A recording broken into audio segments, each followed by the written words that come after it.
হ্যাঁ, ব্রডব্যান্ডটা কাজ করছে না, আবার আমি হ্যান্ডসেটেই যাচ্ছি। ঠিক আছে, thank you.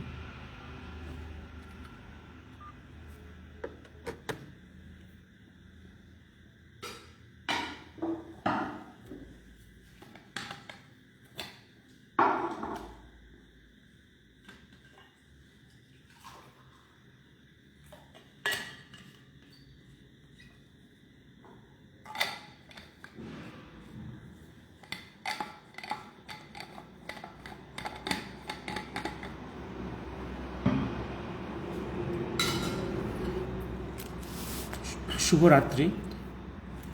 Sorry for the technical fault second. Abhishek, bring them on camera. Am I not in the camera? Kankana, Shantanu, Abhishek. আজকে আমি অল্পক্ষণ বলবো, কারণ ব্রডব্যান্ডটা কাজ করছে না, হ্যান্ডসেটটা জানি না কতখানি স্ট্রং, তোমরা সব পাচ্ছ কিনা তাও জানি না। আমি একটু আজকে বলবো, কারণ একটা জিনিস শুধু বলবো আজকে, যে মুজিবুর রহমানকে আমরা যেভাবে জানি, আমাদের সেই জানাটা অনেকাংশেই ভুল। সেই ভুলটা আমাদের উপলব্ধি করতে হবে, কারণ ইতিহাসের সঙ্গে বর্তমানের কি সম্পর্ক, ভবিষ্যতের সম্পর্ক, সে নিয়ে কয়েকবার বলেছে, সেটা আমার থেকে তোমরা অনেকে ভালো বোঝো সেইটা। এবার একটা জিনিস আরও একটা দিক আমি বলছি, ঠিক ভারতবর্ষের ফ্রিডম মুভমেন্টের ইতিহাস যেভাবে লেখানো হয়েছে, যেভাবে পড়ানো হয় বিভিন্ন স্তরে, এবং এত মিথ্যে কথা লেখা আছে, ঠিক একই জিনিস ঘটছে বাংলাদেশ ফ্রিডম মুভমেন্টের ইতিহাসে। সেখানেও একই মিথ্যাচার আছে। তোমরা দেখবে গান্ধী নেহেরুর জীবনী, তাদের কাজ যত প্রতারণাপূর্ণ, ডিসেপশনস আছে, মিথ্যাচার আছে, মুজিবুর জীবনেও একই রকম। ভারতবর্ষের ফ্রিডম মুভমেন্টে আপনারা বুঝে গেছেন গান্ধী নেহেরুর কী অবদান, অথচ কীভাবে ডেপিক্ট হয়েছে লাস্ট 70 ইয়ার্সে। ঠিক ওদিকে মুজিবুর রহমানেরও। মুজিবুর রহমান সত্যিই ফ্রিডম মুভমেন্ট চেয়েছিলেন কিনা, এবং তার যে সম্মান তিনি পান এখনও বাংলায়, ইস্ট বেঙ্গলে, তার সেই সম্মান প্রাপ্য কিনা, ইতিহাস কতটা বিকৃত এবং কীভাবে সেটা প্রেজেন্ট হয়েছে, এই অনুভূতিটা আমাদের প্রয়োজন। আমি আজকে শুধু কয়েকটা কথা বলবো, বেশি কিছু কথা বলবো না।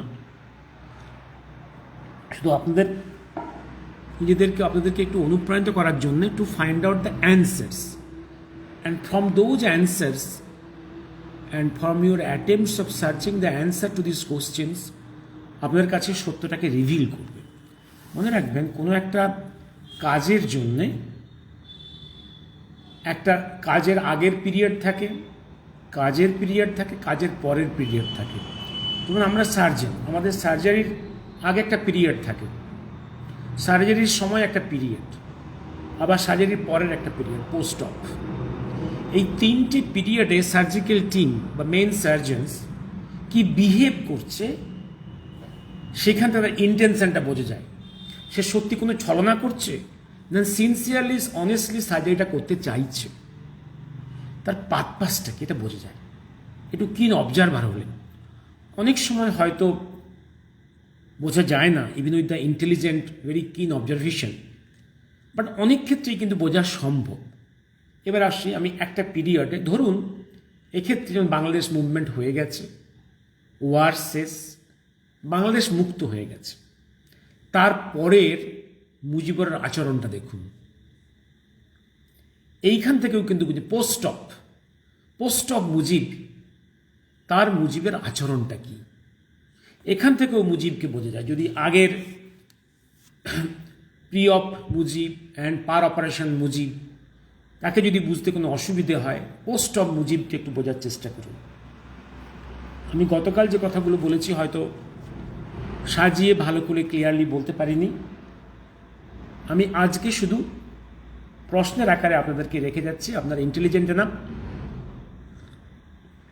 To find out the answers and to reach near to the truth. এবার আসছি আমি তার আগে একটু প্রশ্ন করে নিই। দেখবেন মুজিব মাঝে মাঝে কিন্তু ফ্রি বাংলাদেশের কথা বলেছেন, মুক্ত বাংলাদেশের কথা বলেছেন। দেখুন, আবার একটা কথা বলি, সে তো মোহনদাস করমচাঁদ তো মাঝে মাঝেই অনেকবারই বলেছেন ফ্রি ইন্ডিয়া, ব্রিটিশের কাছ থেকে মুক্ত, টোটালি মুক্ত ভারতবর্ষ। নেহরুও বলেছেন। 28 সালে যখন সুভাষচন্দ্র টোটাল ফ্রিডমের রেজলিউশন নিয়ে এলেন, তখন সব থেকে অপোজিশনটা এলো গান্ধীর কাছ থেকে, নেহরু বিট্রে করলেন। অথচ 29 সালে কমপ্লিট ইন্ডিপেন্ডেন্সের রেজলিউশন পাস হলো লাহোর কংগ্রেসে, নেহরুকে প্রেসিডেন্ট করে। জগৎকে দেখানো হলো, ভারতবর্ষকে দেখানো হলো। কিন্তু তারই পরের বছর ইংল্যান্ডে গিয়ে গোলটেবিল কনফারেন্সে, সেখানে কিন্তু ব্রিটিশ ডকুমেন্টে উনি সই করে এলেন। হ্যাঁ, আবার সেই ডোমিনিয়নের কথাতেই গেলেন, ডোমিনিয়ন। এবং 47-এ যা পেলাম আমরা, সেও ডোমিনিয়ন। সুতরাং লোকের মুখের কথা আর তার লেখা, সেটা কিন্তু সাফিসিয়েন্ট নয় to analyse his character and his deeds. Actually the language of work, আমি একটা কথা বারে বারে বলি, ল্যাঙ্গুয়েজ অফ ওয়ার্ডস, হ্যাঁ, তাকে বেশি ইম্পর্ট্যান্ট। ল্যাঙ্গুয়েজ, বডি ল্যাঙ্গুয়েজ, তার থেকে বেশি ইম্পর্ট্যান্ট ল্যাঙ্গুয়েজ অফ ওয়ার্কস। সে কি কাজ করছে, সেই কাজটা দেখে এবং তার ইফেক্টটা কি। এবার আসছি আমি। আচ্ছা, মুজিব তো বলেছি গতকাল, মুজিব ধরা দিলেন যখন তার সমস্ত সঙ্গীরা ভারতবর্ষে এসে গেল, আইদার ত্রিপুরা সীমান্ত দিয়ে বা ওয়েস্ট বেঙ্গল সীমান্ত দিয়ে। শুধু মুজিব এলো না, অথচ আসার কথা ছিল। এবার সেই মুজিব 3 দিন ঢাকা মিলিটারি ক্যান্টনমেন্টে, সেখান থেকে পাকিস্তানে। যুদ্ধ শেষ, আন্তর্জাতিক চাপে মুজিবকে মুক্ত দেওয়া হলো। এটা বাইরে দেখানো হচ্ছে। তার বাইরে কি খেলা আছে? অনেক খেলা আছে। মুজিব কি জেলে সত্যিই বন্দী ছিলেন? সত্যিই বন্দী ছিলেন? দেখুন, ভারত সরকারের কাছে কিন্তু সেই সময় ইন্টেলিজেন্সের মেটেরিয়ালস এসে গেছে। মুজিব ওখানে পাকিস্তানে, পৃথিবীর লোক জানে বন্দী আছেন, আমরাও জানি বন্দী আছেন। অথচ সেখানে ভুট্টো ইয়া মুজিবের কাছ থেকে ইনফরমেশান নিয়েই আইএসআই অর্থাৎ পাকিস্তানি গুপ্তচর লোকেরা ভারতবর্ষে প্রবেশ করছে। ভারতবর্ষে যে স্বাধীন বাংলাদেশ সরকার আছে, তাদের বিভিন্ন লোকের সঙ্গে কথাবার্তা আপ ডাউন করছে এবং তাদেরকে ভাঙিয়ে একদম বাংলাদেশ গভর্নমেন্টকে বিট্রে করার, অর্থাৎ পুরো বাংলাদেশের মুক্তিযুদ্ধটাকে স্যাবোটেজ করার চক্রান্ত চলছে। ইন্ডিয়া গভর্নমেন্ট সেগুলো ধরে ফেলছে এবং সেক্ষেত্রে ইন্ডিয়া গভর্নমেন্টকে অর্ডার করতে হচ্ছে তার নিজের লোককে দিয়ে এবং মুক্তিবাহিনীর কিছু লোককে দিয়ে এই সমস্ত মানুষদের উপরে ওয়াচ রাখার জন্য। এবং এও অর্ডার করছে, যদি উইথাউট পারমিশন কেউ বাংলাদেশে যেতে চায়, মানে ইস্ট বেঙ্গলে যেতে চায় বা ইন্ডিয়া থেকে পালিয়ে যেতে চায়, যেন তাদের গুলি করে মারা হয় একদম। তার কারণ তখন প্ল্যান হয়ে গেছে যে 28 ডিসেম্বর 1970-তে যখন যুদ্ধের যখন মোটামুটি east Pakistan, that is east বেঙ্গলে শান্তি একটু ফিরে এসছে, সেইখানে টোটাল পার্লামেন্টের অধিবেশন ডাকা হবে তার সমস্ত, এবং সেইখানেই পার্লামেন্টের অধিবেশন বসবে এবং সেইখানে মুজিবকে পাকিস্তানের টোটাল পাকিস্তানের অ্যাজ এ প্রাইম মিনিস্টার অভিষেক করা হবে। That was the arrangement. এই খবরটা গভর্নমেন্ট অফ ইন্ডিয়া জানতে পারে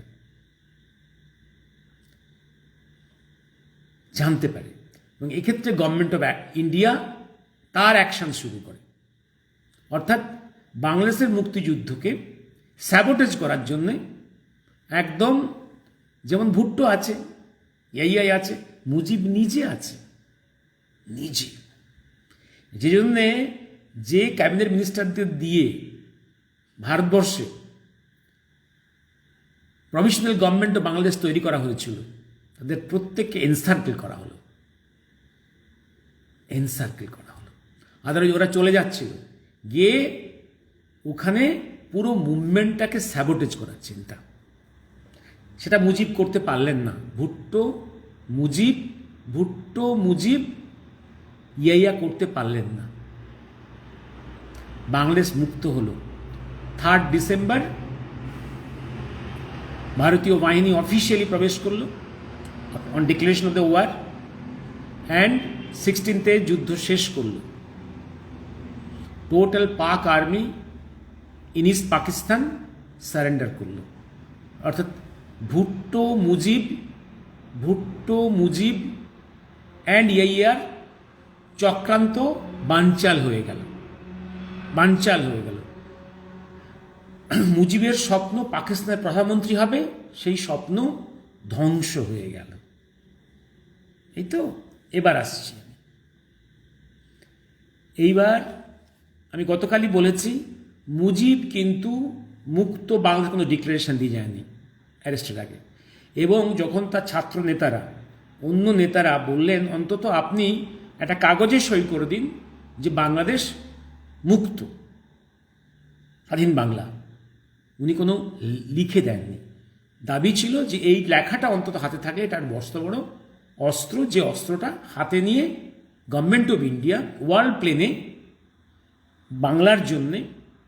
ইস্ট বাংলার জন্য যুদ্ধ করতে পারবে। সেই লেখাটাও কিন্তু দেয়নি মুজিব। এবার দেখুন, এবার ওদিকের ঘটনা আসুন। ঘটনার ডিসেম্বরের পরে এবার ঘটনা ওখানে মুজিব মুক্ত হলো পাক জেল থেকে। মুজিব কোথায় গেল? Just take note. আপনারা মনে করে দেখুন, যারা ওই সময় যাদের জ্ঞান হয়েছে বা যারা পরে ইতিহাস পড়েছেন, মুজিব কোথায় গেল?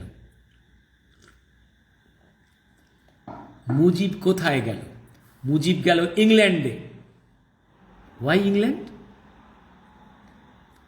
ইংল্যান্ড থেকে তারপর কয়েকদিন থেকে সেইখান থেকে একটা প্লেনে করে এলো দিল্লি।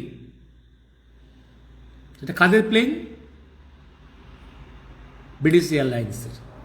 যখন প্লেনটা নামলো দিল্লি এয়ারপোর্টে, সেইখান থেকে প্রোটোকল শেষ করে এবার মুজিব আসবে ঢাকাতে। এই তো এইবার একদম ইন্দিরা গান্ধী নিজে বললেন যে আপনি ভারতের প্লেনটা নিয়ে যান, ভারতবর্ষের এয়ারলাইন্সের প্লেন নিয়ে যান, স্পেশালি অ্যালটেড প্লেন।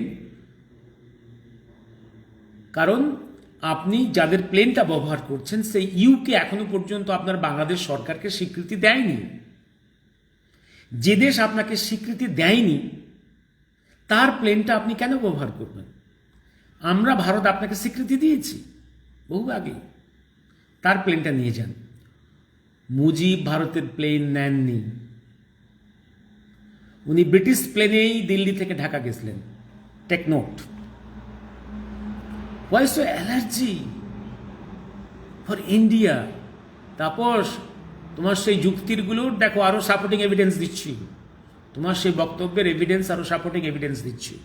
হলো, এইবার উনি ব্রিটিশ এয়ারলাইন্সে গেলেন। প্রথম কথা, পাকিস্তান থেকে উনি ইংল্যান্ডে গেলেন কেন? যে এই ইংল্যান্ড তো ভারতবর্ষের বাংলাদেশ মুক্তির এগেনস্টে ছিল, along with USA and China. Take note. কি আলোচনা করতে গেছিলেন? ঠিক দেখুন, চিন্তা করে তাপস, এম.কে. গান্ধী, উনি সারা জীবন তো প্রথম বিশ্বযুদ্ধের সময় যে British army recruiter, pant shirt পরা সাহেব। তারও আগে সাউথ আফ্রিকাতে জুলু বিদ্রোহের বিরুদ্ধে ব্রিটিশের সার্জেন্ট, হ্যাঁ, কার সেবা করছে ইতিহাসটা খুললেই বোঝা যাবে। এইবার দেখো, এইবার তার প্রথম বিশ্বযুদ্ধের পরে তার মনে হলো ভারতবর্ষের সেবা সে করবে, ভারতের মুক্তি আন্দোলনে যোগ দেবে এবং সাউথ আফ্রিকার সমস্ত কাজকর্ম ছেড়ে, তার আগে তো প্রতি বছর একবার করে উনি ভিজিট করতে আসতেন, সমস্ত সাউথ আফ্রিকার কাজকর্ম সেরে উনি ভারতবর্ষে জনগণের সেবা করুন, ফ্রিডম মুভমেন্ট করবেন। তো বাবা সাউথ আফ্রিকা থেকে ইন্ডিয়াতে আসতে এইটুকু রাস্তা, শুধু আরব সাগরটা ক্রস করলেই তো আসে। তাকে তো তিনি করেননি। প্রথমে ইংল্যান্ডে গেছে, কেন? টিউটর হওয়ার জন্য। তো কি টিউটর? ড্রেস চেঞ্জ হলো, সাহেব এক হাফ নেকেড ফকির হয়ে গেলেন, ভারতের সাধুর বেশ ধরলেন। এই তো খেলা। সুতরাং ইংল্যান্ড একটা ভালো জায়গা, ইংল্যান্ডে প্রচুর টিউটর পাওয়া যায়। গান্ধী গেছিলেন টু বি টিউটর, ঠিক তেমনি মুজিব গেলেন টু বি টিউটর। এই তো। এইবার দেখো আরও আছে, এইবার আরেকটা মজার, আচ্ছা আরেকটা অশান্তি হয়েছিল, সেটা হচ্ছে এই স্বাধীন বাংলাদেশ ঘোষণা হবে কেন? East Bengal, the total of the Bengal, একটা বড় পার্ট তো ইন্ডিয়ার মধ্যে আছে, ওয়েস্ট বেঙ্গল, তাহলে বাংলাদেশ ঘোষণা কেন? এখানেও কিন্তু অশান্তি হয়েছিল। হোয়াই নট স্বাধীন পূব বাংলা অথবা সোনার বাংলা? ওকে, বা টোটাল এই যে বাংলাদেশ ঘোষণা হয়ে গেল, এটা একটা বড় চক্রান্তের ফসল।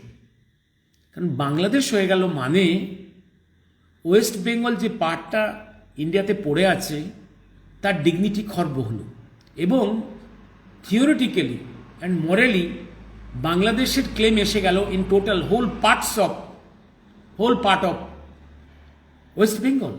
এই কনসেপ্টটা ভেবেছ? এবার আসছে আরেকটা প্রশ্নের। এইবার একটা জিনিস দেখো তো, ওপার বাংলায় যে এই যে মার্চ 1971 থেকে যুদ্ধ শেষ হলো, ইন্ডিয়ান আর্মি ঢুকলো, 3 ডিসেম্বর যুদ্ধ শেষ, 16 ডিসেম্বরে যুদ্ধ শেষ হওয়ার আগে পর্যন্ত পাক army in east Pakistan, east Bengal massacre করে গেছে।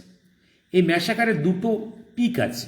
একটা ইনিশিয়াল পার্টে ওই 25 ডিসেম্বর মিডনাইট থেকে আরম্ভ করে, ওইখানে বলেছি মেনলি হিন্দু ম্যাসাকার হয়েছে, আর কিছু মুসলিম ম্যাসাকার হয়েছে, যেখানে মনে করেছে এই মুসলিমরা কাছে অস্ত্র আছে এবং এরা হিন্দুদের প্রোটেক্ট করছে। আচ্ছা, এবার আরেকটা ম্যাসাকার হয়েছে যখন পাক army in east Pakistan is going to surrender to Indian army, এবং জয়েন্টলি যেটা হচ্ছে বাংলাদেশ আর্মি এবং ইন্ডিয়ান আর্মির জয়েন্ট হেডসের কাছে সারেন্ডার। এই সারেন্ডার করার আগে একটা ম্যাসাকার হয়েছে। এই ম্যাসাকারে কিন্তু আবার ভয়ঙ্কর ম্যাসাকার হয়েছে, আবার হিন্দু ম্যাসাকার হয়েছে, কিছু মুসলিম বুদ্ধিজীবী ম্যাসাকার হয়েছে। এই দুটো পিক উঠেছে, এই দুটো পিক মনে রাখতে হবে। এই দুটো পিক আমি ভালো করে একদিন দেখবো আরও পড়াশুনো করে। অ্যাকচুয়ালি দুটো পিকের প্রথমটার কারণ তো বলেছি আপনাকে, সেকেন্ড পিকের কারণটা কি আমি দেখব। এইবার দেখো, এবার আরেকটা জিনিস, এইবার একটা ঘটনা ঘটছে। যখন বাংলাদেশ সরকার যখন গড়া হলো, there should be representative of the Bangladesh government to the UNO. তার যে দাবি এবং বাংলাদেশে কি অত্যাচার হয়েছে বাই দ্য পাক আর্মি, এটা তো বলতে হবে। এই ঘটনাগুলো ইন্ডিয়ার যে অ্যাম্বাসেডার টু দ্য ইউএনও সে তো বলছি, কিন্তু there should be independent separate representative ambassador of the Bangladesh government who will present the case of massacre in East Pakistan in UNO. এই সিলেকশনটা কি হবে? এই সিলেকশনটা এটা খুব ট্রিকি সিলেকশন। কারণ ধরুন এমন একটা লোককে সিলেকশন করা হলো যে এখান থেকে গিয়ে ইউএনওর ফোরামে হঠাৎ একটা উল্টো কথা বলে চলে গেল পাকিস্তান, তখন ইন্ডিয়ার ফেস উইল বি বার্নড, মুখ পুড়ে যাবে। সুতরাং their India government was very critical, very shaky and very cautious. এবার দেখো, প্রথম যে প্রস্তাবটা ওঠে বাংলাদেশ সরকারের তরফ থেকে, তখন provisional government of Bangladesh, provisional in exile তরফ থেকে কর্নেল ওসমানী। এই কর্নেল ওসমানীকে হচ্ছে বাংলাদেশ মুক্তি ফৌজের একজন কমান্ডার, সম্ভবত একসময় কমান্ডার ইন চিফ ছিলেন। এইবার দেখো, কিন্তু ভারত সরকার তার ইনফরমেশন গ্যাদারিং, ইন্টেলিজেন্স গ্যাদারিংয়ে দেখতে পাচ্ছে যে এই Osmani is in contact with the ISI, যে আইএসআই হচ্ছে কন্ট্যাক্ট রেখেছে উইথ দ্য পাকিস্তান। তাহলে this Osmani cannot be trusted. আবার ওসমানীকে ডিসমিস করা যাচ্ছে না।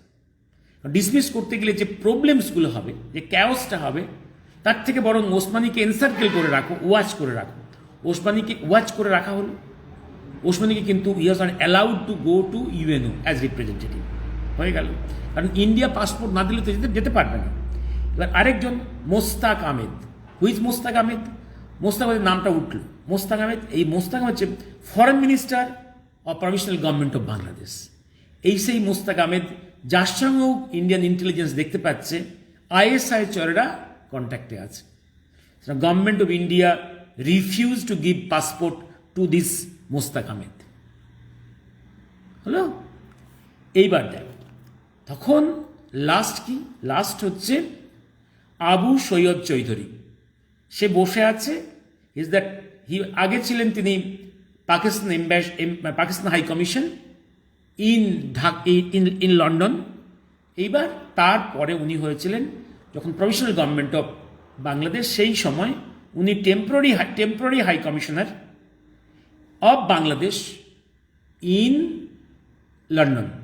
এটা কিন্তু হাই কমিশন মনে থাকে যেন, কারণ কমনওয়েলথ ভুক্ত দেশগুলোর সেখানে কিন্তু এম্বাসি নয়, হাই কমিশন। আর এখানে অ্যাম্বাসেডার নয়, হাই কমিশনার। হাই কমিশনার তাকেই প্রেজেন্ট করা হলো to go to UNO to present the case of Bangladesh. এটা মনে রাখতে হবে। এবার দেখুন, তারপরে আরেকটা,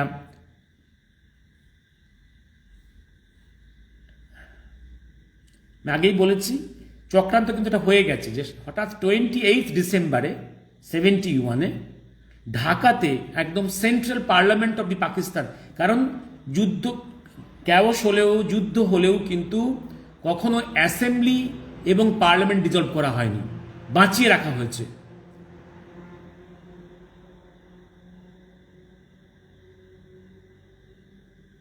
ঠিক আগে এখানে শিক্ষক, বিচারক, অধ্যাপক, ডাক্তার, লেখক, ঐতিহাসিক, গায়ক, গবেষক, এলিট ক্লাস, এডুকেটেড সবাইকে পাক বাহিনী মারে। ইয়েস, ওই মানে দুটো ফেজে এলিমিনেশন হয়েছে। একটা হচ্ছে ফার্স্ট পিকটা হচ্ছে জাস্ট আফটার 25 মার্চ 71, আর একটা পিক উঠেছিল একদম বাংলাদেশ যখন ইন্ডিয়ান আর্মি যখন ফিনিশিং দ্যাট ইজ 16 ডিসেম্বরে জাস্ট আগে আর একটা পিক উঠেছিল।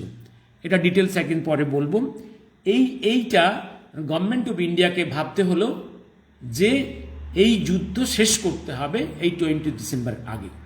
এবং খেলা তো আরও অন্য প্লেন, আমি বলেছি তো খেলা হচ্ছে তো অনেকগুলো প্লেনসে। একটা প্লেনে খেলা হচ্ছে, একদিকে ইন্দিরা গান্ধী, একদিকে মুজিব, একদিকে ভারতবর্ষের বাহিনী, একদিকে মুক্তি বাহিনী, একদিকে স্যাবোটেজ করছে আইএসআই। এ তো খেলা চলছে একটা প্লেনে। আর একটা প্লেনে তার পেছনে বসে আছে কেজিবি, আর আরেকদিকে পড়ে আছে সিআইএ, চায়না, বিভিন্ন ব্রিটিশ, এরা বসে আছে। সবার পেছনে তো অন্য খেলা চলছে, অন্য জায়গা, অন্য প্লেনে। সেখানে দাবার চাল তো সেখান থেকে আসছে, সেই দাবার চালে সবাই খেলছে। আইজি এইবার দেখুন, এইবার একটা চুক্তিপত্র, একটা ভয়ঙ্কর জিনিস, জানি না আপনারা কজন জানেন। প্রভিশনাল গভর্নমেন্ট অফ বাংলাদেশের সঙ্গে ইন্দিরা গান্ধী একটা চুক্তিপত্র সই করিয়ে নিল, 7 দফা চুক্তিপত্র। এই চুক্তিপত্রটা একদম, এই চুক্তিপত্র নিয়ে পরে ডিসকাস করব। এই চুক্তিপত্রটা ভয়ঙ্কর চুক্তিপত্র। ইন্দিরা গান্ধী বাধ্য হলেন একটা চুক্তিপত্র সই করাতে। এই যে তাজউদ্দিন আহমেদের নেতৃত্বে যে প্রভিশনাল গভর্নমেন্ট অফ বাংলাদেশ, এই বাংলাদেশের, আমি তাহলে একটু পড়েই শোনাই, পেজ নাম্বার 166, ইয়েস, একটু পড়ে শোনাই। 166 একটু পড়ে শোনাই।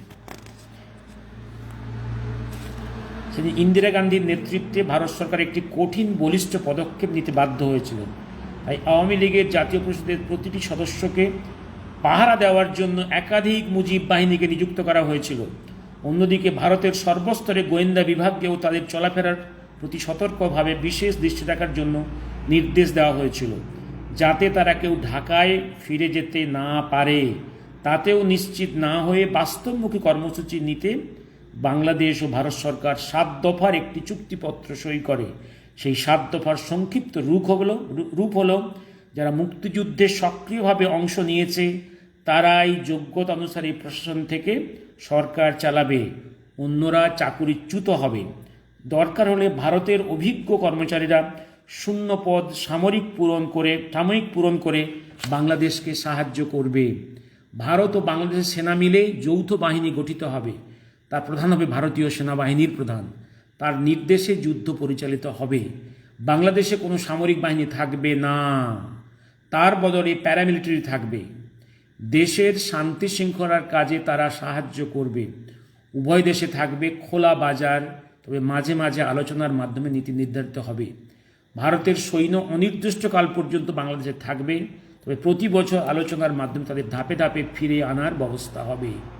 উভয় দেশের সরকারের পরস্পর আলোচনার মাধ্যমে সিদ্ধান্ত মতো একই পররাষ্ট্রনীতি চলবে। এবং সিগনেটারি হচ্ছেন পুরো ক্যাবিনেট, এপাশ থেকে গভর্নমেন্ট অফ ইন্ডিয়া, ওপাশ থেকে তাজউদ্দিনের ক্যাবিনেট। এইবার খেলা অনেক কিছু আছে। এইবার যখন মুজিবের হাতে ক্ষমতা হস্তান্তর হচ্ছে তখন কিন্তু এই চুক্তিপত্র মুজিবের হাতে তুলে দেওয়া হয়নি। That is sealed and classified in the hands of India today. Okay, এর কনসিকুয়েন্স অন্য। যেমন যে কনসিকুয়েন্সটা আমরা বলি যে ট্রান্সফার অফ পাওয়ারের তোমার conditional all terms and conditions, যেমন ওটাও একটা ক্লাসিফাইড একটা জায়গা আছে, এক্ষেত্রেও একটা ক্লাসিফাইড জায়গা আছে। এইবার আসছি আমি, এইবার আরেকটা প্রশ্ন করছি তোমাদেরকে। দেখো, তাজউদ্দিন সাহেবের সময়ই মুক্তিযুদ্ধটা হলো এবং তার লিডারশিপেই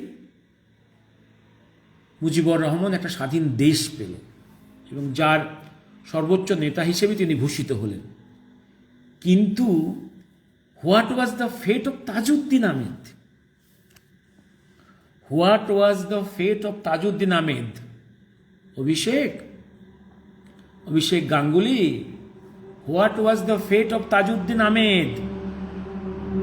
শুনে রাখুন, মুজিবুর রহমান তাজউদ্দিন আহমেদকে মন্ত্রিসভা থেকে তাড়িয়ে দিয়েছিল।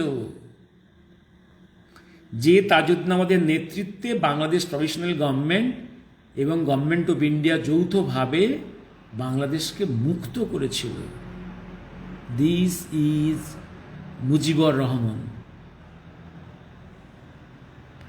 পোস্ট অফ বিহেভিয়ার দেখে বুঝতে পারবেন সার্জেনের ইন্টেনশনটা কি। পোস্ট অফ বিহেভিয়ার, ঠিক পোস্ট ইভেন্ট বিহেভিয়ার মুজিবকে দেখেই বুঝতে পারবেন হোয়াট হি রিয়েলি ওয়ান্টেড। এইবার আর একটা ঘটনা বলি।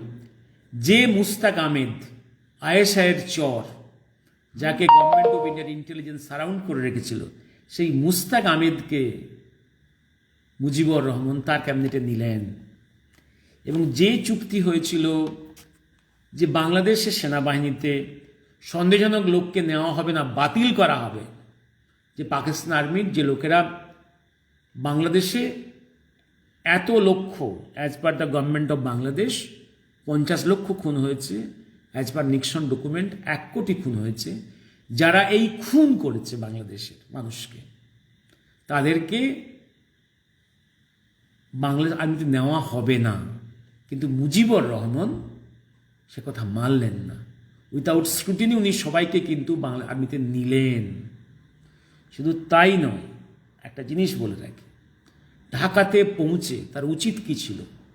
যে জেনারেলকে government of India specially depute করেছিল to protect the remaining members of Mujibur Rahman in Dhaka, to protect the life, তার সঙ্গে মিট করেনি, তাকে কোনো সম্মানও দেখায়নি। উল্টে মুজিবুর রহমান প্রথম যে কাজ করেছিল, ক্যান্টনমেন্টে গিয়ে যে পাক সোলজার্সরা বন্দী হয়েছিল, যারা সারেন্ডার করেছিল, যারা জেনোসাইড করেছে, যারা লক্ষ লক্ষ মা বোনকে রেপ করেছে, কিল করেছে, বুচার করেছে, তাদের সঙ্গে মোলাকাত করতে গেছিল, সৌজন্য বিনিময় করতে গেছিল। কিন্তু যে জেনারেল ওর নিজের ফ্যামিলিকে সেভ করে রেখেছিল, প্রোটেক্ট করে রেখেছিল, তার সঙ্গে সৌজন্য বিনিময় করতে যায়নি। আরও আছে, মুক্তিবাহিনী মুজিবের মুক্ত হয়ে আসার আগেই ওপার বাংলার রামনা ময়দানের একটা কর্নারে একটা ইন্দিরা মঞ্চ তৈরি করেছিল, to show gratitude and respect to Indira Gandhi. Mujib এসে সেই ইন্দিরা মঞ্চ ভেঙে দিয়েছিল।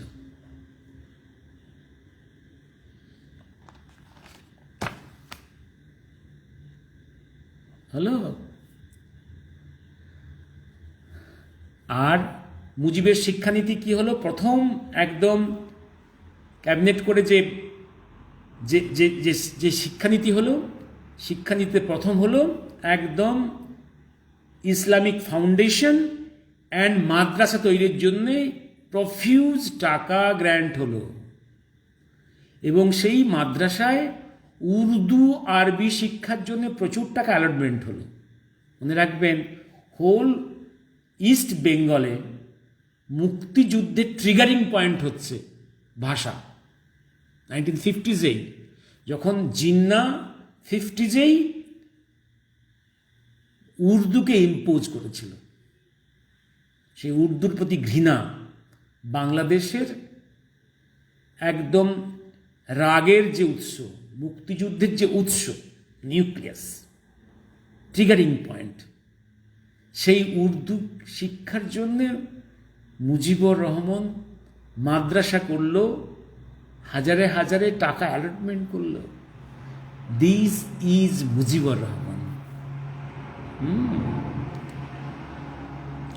আর ওইখানে 19 মার্চে 1972 যে ইন্দিরা মুজিব এগ্রিমেন্ট হয়, এবং এটা মনে রাখবেন, একটা কথা ছিল বহুদিন আমরা step by step Indian army withdraw করব to protect the security of the Bangladesh. তা কিন্তু ইন্দিরা গান্ধী, তা কিন্তু মুজিবুর একদম ঢাকাতে এসেই, and he has been tutored by his masters, Bhutto, yeah and England, এবং এসেই উনি জিদ ধরলেন ইন্ডিয়ান আর্মিকে এখনই ফিরে যেতে হবে। ফিরে এসছিল। আর মুজিব খুব এসেই একদম প্রথম যে কাজ হলো বাংলাদেশে, তার শপথ নিয়েই উনি দৌড়ে গেছেন আবার সেই পাকিস্তানে ভুট্টোর সঙ্গে ফ্রেন্ডশিপ করতে, এবং ইসলামিক যে বডি আছে, যে ইন্টারন্যাশনাল ইসলামিক বডি আছে, তার মেম্বারশিপ নিলেন।